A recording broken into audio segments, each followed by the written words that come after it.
रासायनिक प्रतिक्रियाएं हमारे चारों ओर होती हैं और उनमें से एक महत्वपूर्ण श्रेणी है रेडॉक्स प्रतिक्रियाएं।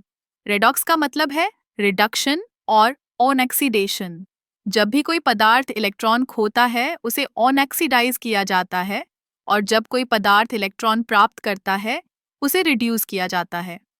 सोचिए, जब हम लोहे को छोड़ देते हैं तो वह धीरे धीरे जंग लगने लगता है। यह एक रेडॉक्स प्रतिक्रिया है।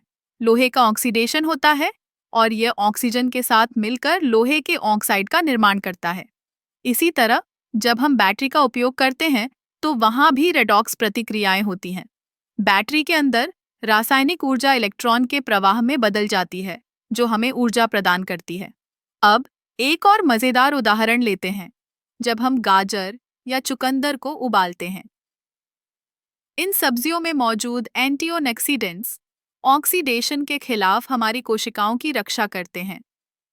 यह हमारे शरीर में रेडॉक्स संतुलन बनाए रखने में मदद करता है। रेडॉक्स प्रतिक्रियाएं न केवल रासायनिक प्रयोगशालाओं में बल्कि हमारे दैनिक जीवन में भी महत्वपूर्ण हैं।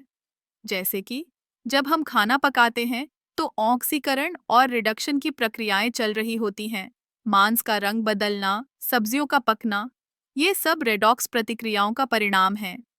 अब चलिए बात करते हैं ऊर्जा के स्रोतों की। जीवाश्म ईंधन जैसे कोयला और पेट्रोलियम में भी रेडॉक्स प्रतिक्रियाएं होती हैं। जब हम इन्हें जलाते हैं तो ये ऑक्सीजन के साथ मिलकर ऊर्जा उत्पन्न करते हैं, लेकिन इसके साथ ही यह प्रदूषण भी पैदा करता है। इसलिए हमें नवीकरणीय ऊर्जा स्रोतों की ओर बढ़ना चाहिए, जैसे कि सौर और पवन ऊर्जा, जो कि कम हानिकारक रेडॉक्स प्रतिक्रियाओं पर आधारित हैं।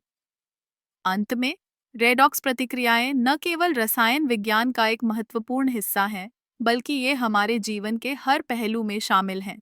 चाहे वह जंग लगने की प्रक्रिया हो या बैटरी का काम करना, ये प्रतिक्रियाएं हमें यह समझने में मदद करती हैं कि हमारे चारों ओर की दुनिया कैसे काम करती है।